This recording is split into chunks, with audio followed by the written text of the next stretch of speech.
The screeching of car brakes cut through the peaceful afternoon silence like a knife through butter. I looked up from my newspaper to see a familiar silver sedan come to an abrupt halt at the edge of my driveway. Out stepped Karen Thompson, our neighborhood homeowners association president, her face already flushed red with what I could only assume was righteous indignation. She marched toward the black sedan parked in my driveway, with the determination of a woman on a mission, her clipboard clutched against her chest like a shield. Karen began pounding on the driver's side window with her fist, her voice rising to an almost hysterical pitch as she shouted something about unauthorized vehicles and property violations. From my living room window, I watched in disbelief as she pulled out her cell phone and began dialing what I assumed was the non-emergency police line. She kept gesturing wildly at the car, speaking rapidly into her phone about making a citizen's arrest and suspicious activity in the neighborhood. What Karen didn't know, what she couldn't possibly have known from her position outside the vehicle, was that the driver of that car was slowly lowering her dark sunglasses. As those sunglasses came down, they revealed not just a pair of tired brown eyes, but something far more significant clipped to the vest of the person inside. The gold and silver sheriff's badge caught the afternoon sunlight, gleaming like a beacon of authority that Karen was about to discover she had no business challenging. That driver was my daughter Sarah, and this confrontation was about to take a turn that none of us, least of all Karen, could have anticipated. But to understand how we got to this moment, I need to take you back to the beginning of what had become an increasingly tense situation in our quiet suburban neighborhood. My name is Robert Mitchell, and I'm a 62-year-old retired Army veteran who thought he'd found peace in the suburbs of Oakwood County. After 30 years of military service, I'd earned my quiet retirement in this modest but well-maintained neighborhood. My house, a 2-story colonial with white trim and a perfectly manicured lawn, had been my sanctuary for the past 8 years. I took pride in maintaining my property to the highest standards, keeping my grass cut short, my hedges trimmed neat, and my American flag flying proudly from the front porch. My daughter Sarah had moved back in with me 2 years ago after her divorce. At 34, she was a decorated sheriff's deputy with 15 years of law enforcement experience under her belt. She'd worked her way up through the ranks, earning respect from colleagues and community members alike. Sarah was the kind of officer who volunteered for the difficult shifts, who stayed late to finish paperwork, and who genuinely cared about serving and protecting the people of our county. The Oakwood Hills Homeowners Association had always been a minor annoyance in my life, the kind of necessary evil that came with living in a planned community. Most of the board members were reasonable people who understood that the HOA existed to maintain property values and community standards, not to micromanage every aspect of residents' lives. Then Karen Thompson was elected president 2 years ago, and everything changed. Karen was a woman in her late 40s, with an abundance of time on her hands, and an apparent need to control everything around her. Her husband worked long hours as a pharmaceutical sales representative, leaving Karen to focus her considerable energy on what she considered to be her calling, perfecting the neighborhood. Within months of taking office, she had transformed from a mild-mannered soccer mom into what could only be described as a power-hungry dictator with a clipboard and a measuring tape. The harassment began almost immediately after Sarah moved in. First, it was complaints about the color of our mailbox, which Karen claimed was not the approved shade of black according to the HOA guidelines. Then it was the placement of our trash bins, which she measured to ensure they were exactly the required distance from the curb. She issued citations for Sarah's gym bag being visible through the rear window of her personal car, claiming it violated the community's aesthetic standards. Each month brought new complaints, new citations, and new threats of fines. Karen would patrol the neighborhood like she was conducting military reconnaissance, documenting what she considered violations with the dedication of a war correspondent. She carried a digital camera, a measuring tape, and a thick binder filled with HOA regulations that she quoted chapter and verse whenever confronted about her behavior. Sarah, being the professional law enforcement officer that she was, initially tried to handle Karen's complaints with patience and diplomacy. She would listen politely to Karen's concerns, make the requested adjustments when they were reasonable, and generally tried to maintain peace in the neighborhood. But Karen's demands became increasingly unreasonable, and her tone increasingly hostile with each interaction. The situation escalated dramatically when Sarah began bringing her patrol vehicle home. As a sheriff's deputy, Sarah was required to be on call and ready to respond to emergencies even when off duty. The department encouraged officers to take their patrol cars home as both a deterrent to crime and a way to ensure rapid response times. For Sarah, having her patrol car in the driveway was not just a convenience, but a professional necessity. Karen viewed the patrol car as a personal affront to her vision of suburban perfection. The black and white vehicle with its light bar and official county markings stood out among the sedans and SUVs that typically filled neighborhood driveways. Karen complained that the patrol car disrupted the aesthetic of the community and demanded that Sarah park it elsewhere. When Sarah explained that she was required by her department to have the vehicle readily available, Karen dismissed her explanation and threatened daily fines of $50 for each day the vehicle remained in the driveway. She cited an obscure HOA regulation about commercial vehicles, despite the fact that a police patrol car clearly did not fall into that category. Sarah's work schedule made Karen's demands even more problematic. As a deputy working rotating shifts, Sarah often returned home at odd hours after long and exhausting shifts. Sometimes she worked overnight patrols, sometimes she covered early morning shifts, and sometimes she was called in for emergency situations that kept her working for 16 or 18 hours straight.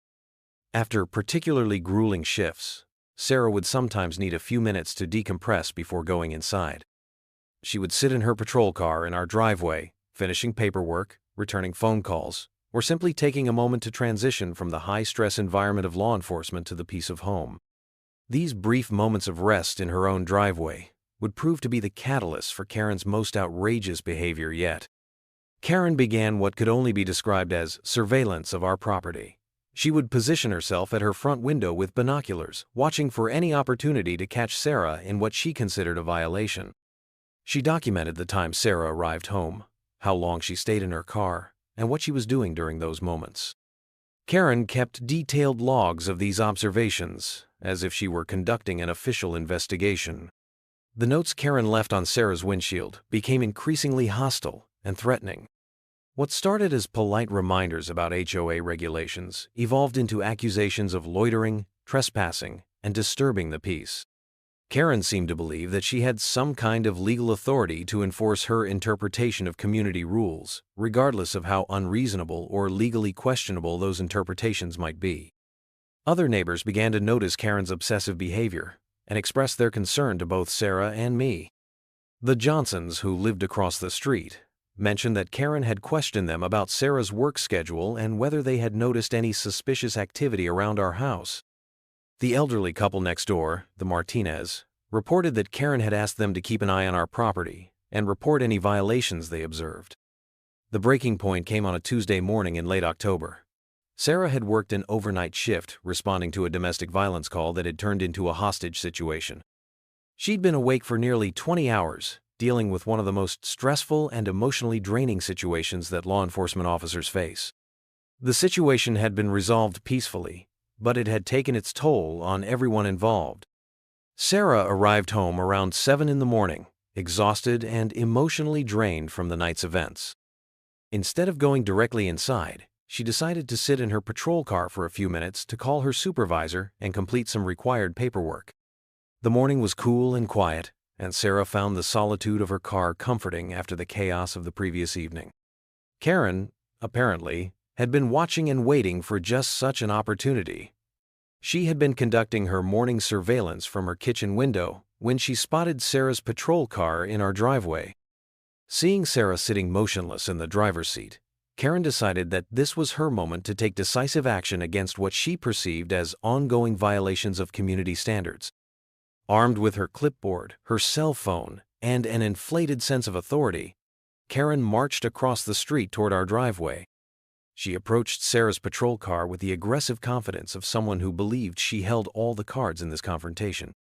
What Karen didn't realize was that she was about to discover just how wrong she could be about someone. Sarah, exhausted from her overnight shift, had dozed off while finishing her paperwork. The stress and fatigue of dealing with the hostage situation had finally caught up with her, and she'd fallen into a light sleep in the driver's seat of her patrol car. Her head was tilted back against the headrest, her eyes closed behind her dark sunglasses, and her breathing was slow and steady. Karen interpreted Sarah's momentary rest as some kind of deliberate provocation. In Karen's mind, Sarah was not an exhausted public servant taking a brief respite after a difficult night of protecting the community. Instead, Karen saw Sarah as a defiant rule-breaker who was deliberately flouting HOA authority by loitering in a commercial vehicle on residential property. Karen began her assault on Sarah's patrol car with the fury of someone who believed she was completely in the right.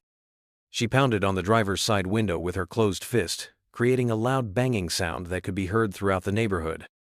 Her voice, raised to what could only be described as a shriek, cut through the morning quiet like an air raid siren.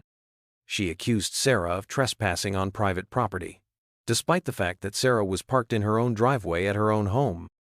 Karen shouted about unauthorized vehicles and violations of community standards, as if she were apprehending a dangerous criminal rather than confronting a tired police officer. Her behavior was so erratic and aggressive that several neighbors came out of their houses to see what was causing the commotion. But Karen wasn't finished. Emboldened by what she perceived as her authority as HOA president, she made a decision that would prove to be the biggest mistake of her tenure in neighborhood politics. She pulled out her cell phone and dialed 911, claiming that she needed to report a suspicious person who was illegally parked on private property. When the emergency dispatcher answered, Karen's voice took on the dramatic tone of someone reporting a major crime in progress. She described Sarah as a potential trespasser who was refusing to move from private property. She claimed that she had attempted to make a citizen's arrest but that the suspicious person was being uncooperative. Karen even went so far as to suggest that the person in the patrol car might be impersonating a police officer. The dispatcher, trained to take all calls seriously, dispatched a patrol unit to investigate the reported disturbance. What Karen didn't realize was that the dispatcher was also required to alert the sheriff's department about any calls involving their vehicles or personnel. Within minutes, Sarah's radio crackled to life with a call that would change the entire dynamic of this confrontation. Sarah slowly opened her eyes as the banging on her window continued. For a moment, she was disoriented, unsure of where she was or what was happening. The events of the previous night came flooding back, along with the realization that she had dozed off in her patrol car. As her vision cleared, she saw Karen's face pressed against her window, distorted with anger and self-righteous indignation. The radio call confirmed what Sarah was beginning to piece together. Dispatch was alerting her to a complaint about her vehicle and requesting that she respond to her own location. Sarah couldn't help but smile at the irony of the situation. She was being called to investigate herself, based on a complaint filed by a woman who clearly had no idea what she had just gotten herself into. Sarah took a deep breath, composed herself, and slowly lowered her dark sunglasses. As the sunglasses came down, they revealed not just her tired brown eyes, but the full weight of her authority as a sworn law enforcement officer. The sheriff's badge clipped to her vest caught the morning light, and Sarah could see the exact moment when Karen realized that this confrontation was not going to end the way she had anticipated. The responding patrol unit arrived within minutes, its lights flashing but sirens silent in deference to the residential neighborhood. Officer Martinez, a colleague Sarah had worked with for several years, stepped out of his patrol car with a confused expression on his face. He had responded to countless calls during his career, but being dispatched to investigate another officer was definitely a first. Sarah opened her door and stepped out of her patrol car with the calm professionalism that came from 15 years of law enforcement experience. She was still wearing her full uniform from the previous night's shift, complete with her duty belt, radio, and all the equipment that identified her as a sworn peace officer. Her badge was clearly visible on her chest, and her name tag read, S. Mitchell, Sheriff's Deputy.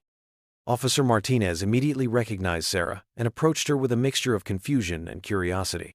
Sarah extended her hand in greeting and requested to speak with him privately, away from Karen, who was standing nearby with her mouth hanging open in what could only be described as stunned silence. The two officers walked a few steps away from Karen, speaking in the low, professional tones that law enforcement officers use when discussing official business. Sarah explained the situation calmly and objectively, describing Karen's ongoing harassment campaign and the escalating nature of her behavior.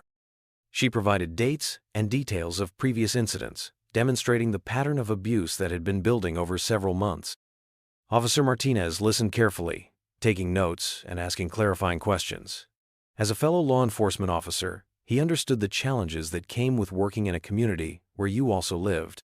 He also recognized that Karen's behavior had crossed the line from neighborhood dispute to harassment of a public official.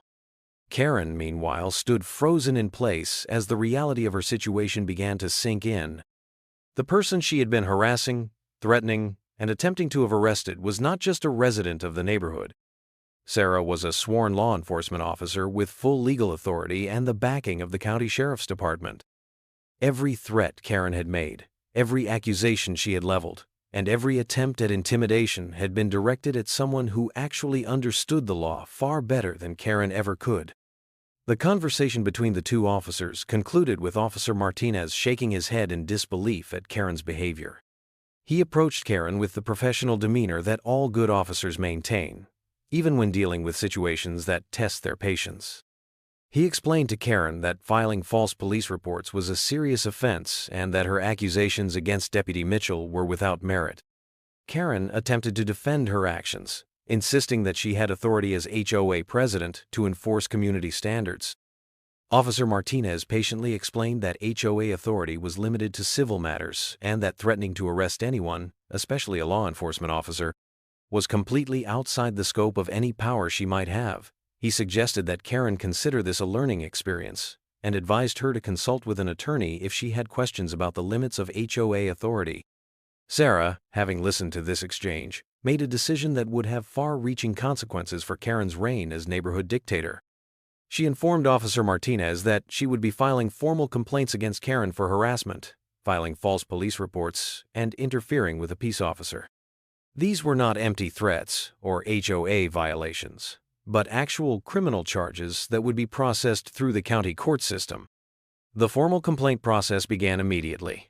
Sarah contacted her supervisor to report the incident and request the appropriate paperwork for filing charges against a civilian. She documented Karen's behavior with the same attention to detail that she used when investigating any other crime, including witness statements from neighbors who had observed Karen's escalating behavior over the past several months. Within hours, Karen received official notice that she was being charged with multiple misdemeanors related to her harassment campaign against Sarah. The documents were served by a deputy sheriff, delivered to Karen's front door in full view of the neighborhood. The sight of an official law enforcement vehicle in Karen's driveway, there to serve her with criminal charges, sent a clear message to every resident of Oakwood Hills about the consequences of Karen's behavior. The news of Karen's legal troubles spread through the neighborhood like wildfire. Residents who had been intimidated by Karen's aggressive tactics suddenly found their voices. The Johnsons shared stories of Karen measuring their fence to the inch and threatening fines for minor maintenance issues. The Martinez described how Karen had accused them of violating noise ordinances for using their lawnmower before 8 in the morning on weekends. As more stories emerged, a pattern of abuse became clear. Karen had not been selectively targeting Sarah and me, but had been systematically harassing multiple families in the neighborhood. She had used her position as HOA president to bully residents into compliance with her increasingly unreasonable demands, creating an atmosphere of fear and intimidation that had nothing to do with maintaining community standards. The next HOA board meeting was scheduled for the following Thursday evening, and word spread quickly that it would be a meeting unlike any other in the community's history. Residents who had never attended HOA meetings before marked their calendars and made plans to be there. The community center was packed to capacity with homeowners who had come to address Karen's behavior and demand accountability from the board. Sarah attended the meeting in her civilian clothes, accompanied by several neighbors who had volunteered to speak about their experiences with Karen's harassment. The atmosphere in the room was tense but determined, with residents who had been silent for too long finally ready to speak truth to power. Karen, perhaps recognizing that her position was no longer tenable, attempted to maintain her authority by calling the meeting to order and proceeding with normal business. But the residents would not be deterred from their purpose. One by one, they stood up to share their stories of Karen's abuse of power, creating a record of behavior that could no longer be ignored or dismissed. The Johnsons described how Karen had threatened them with daily fines for parking their car 6 inches too far from the curb, The elderly couple from Maple Street shared how Karen had accused them of running an illegal business because they had received multiple deliveries in 1 week. A single mother from the next block tearfully explained how Karen had threatened to report her to Child Services because her children's bicycles were visible in her front yard. As the stories piled up, the other board members began to distance themselves from Karen's leadership. They had been elected to serve the community, not to enable one person's power trip at the expense of their neighbors' peace and well-being. The board's treasurer quietly passed a note to the secretary, and whispered conversations began among the members who had remained silent for too long. Sarah was the last person to address the board. She spoke calmly and professionally about the legal charges that had been filed against Karen and the impact that Karen's behavior had had on the community. She didn't speak as someone seeking revenge, but as a public servant who understood the importance of accountability and the rule of law. The vote to remove Karen from her position as HOA president was unanimous. Every board member, including some who had previously supported Karen's strict enforcement policies, voted to strip her of her authority and implement oversight measures to prevent future abuse of power. Karen's reign as neighborhood dictator had come to an end, not through violence or dramatic confrontation, but through the simple application of democratic principles and legal accountability. The meeting concluded with the appointment of an interim president and the establishment of a committee to review all of Karen's previous citations and fines.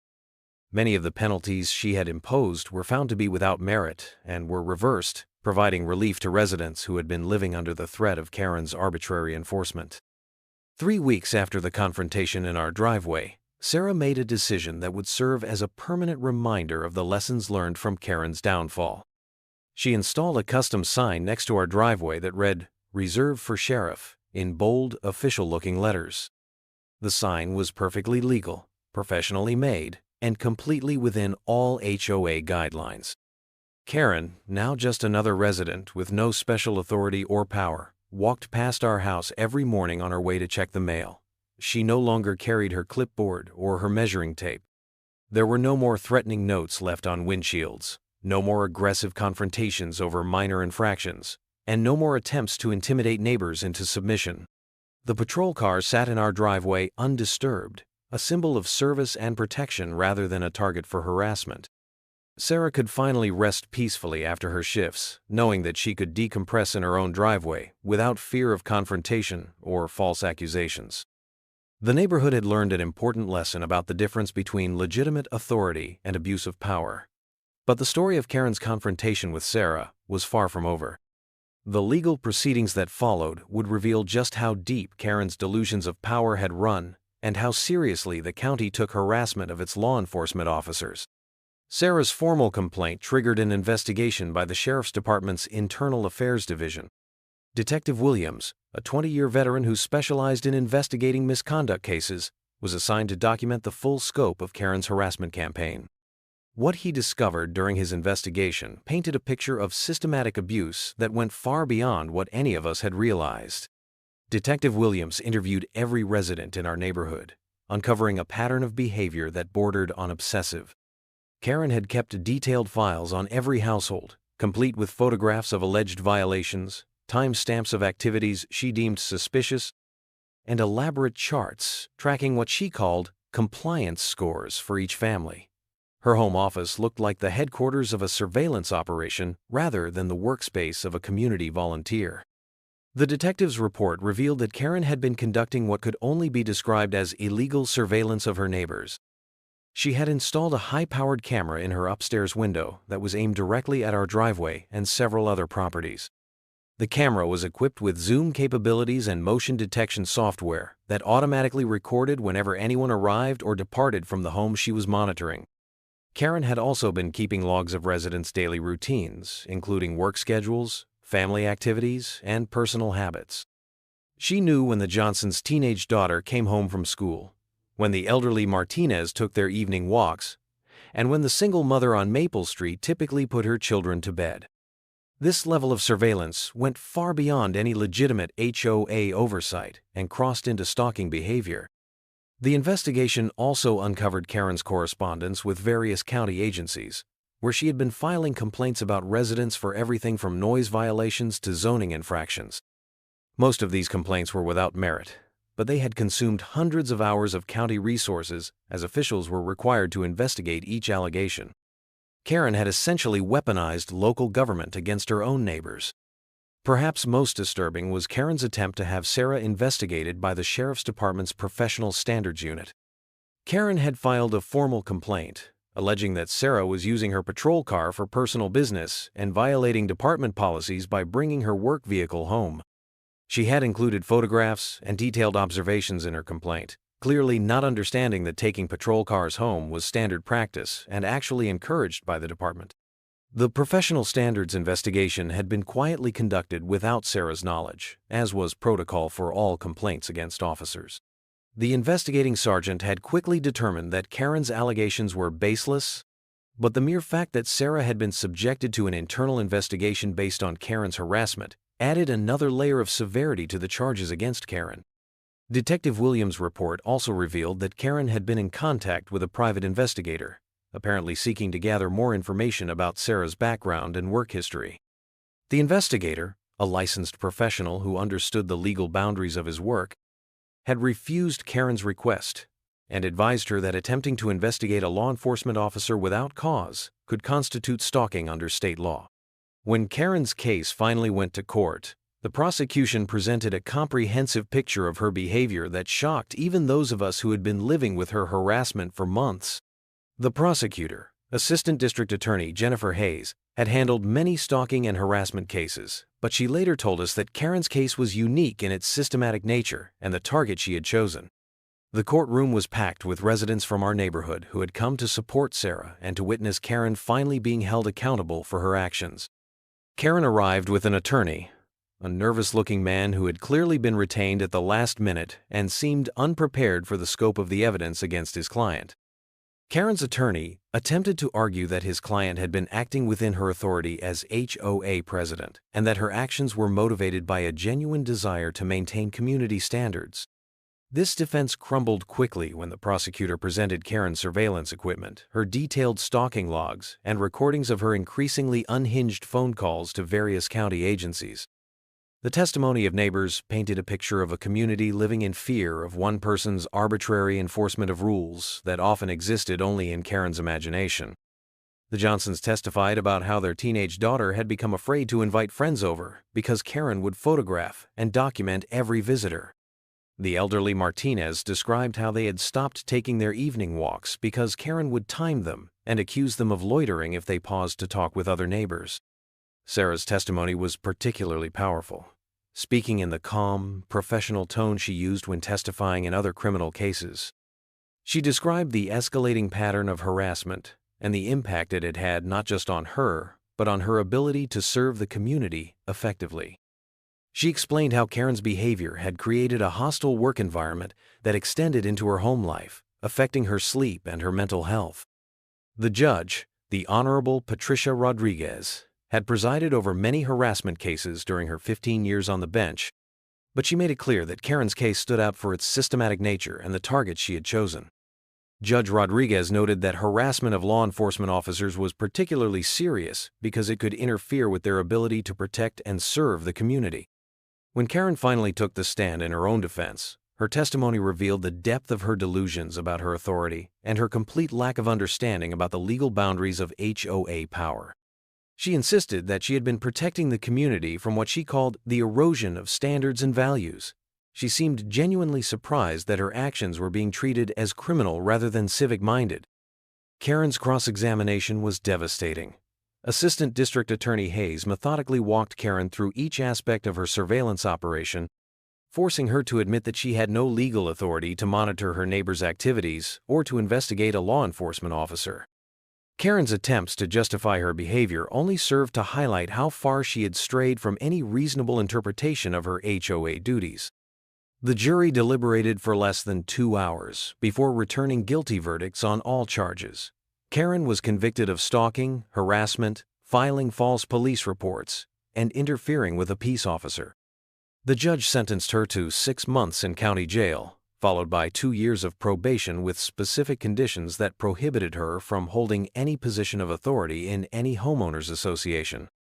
The sentence also included a permanent restraining order preventing Karen from having any contact with Sarah or our family, and from coming within 500 feet of our property. Karen was required to remove all surveillance equipment from her home and to turn over all files and photographs she had collected about her neighbors to the court for destruction. The financial consequences of Karen's behavior were equally severe. She was ordered to pay restitution to the county for the cost of investigating her false complaints, amounting to over $15,000 in wasted resources.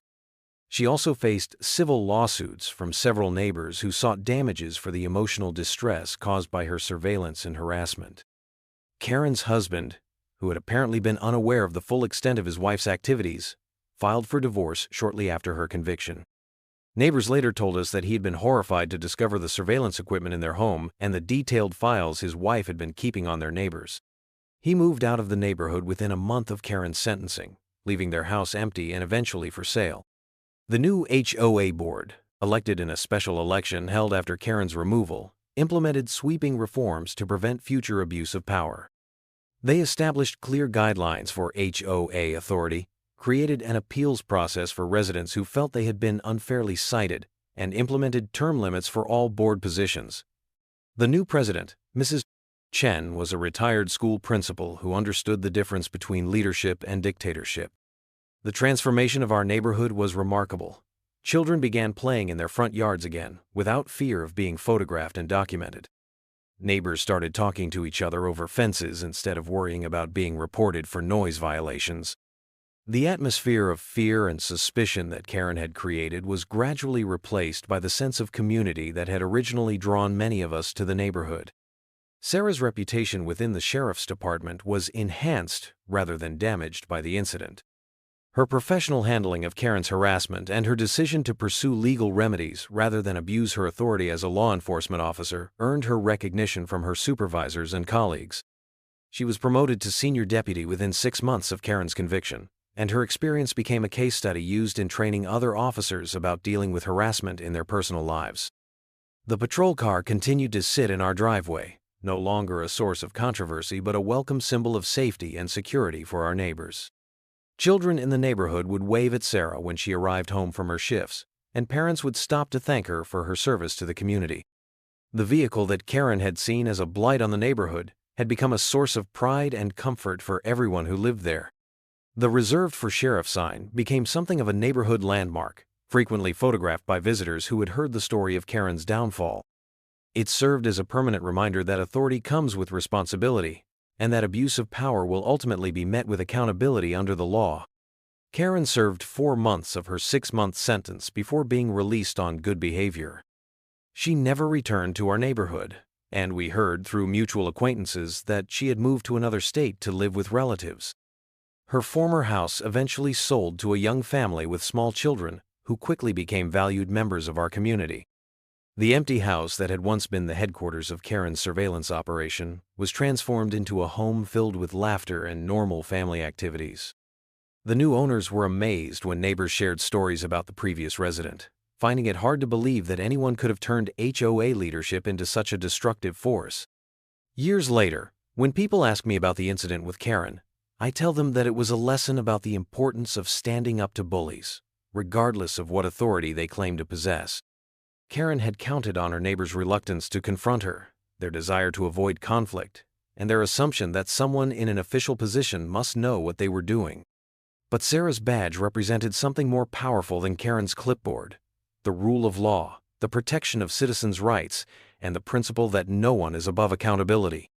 When those two symbols of authority finally clashed in our driveway that morning, there was never really any doubt about which one would prevail.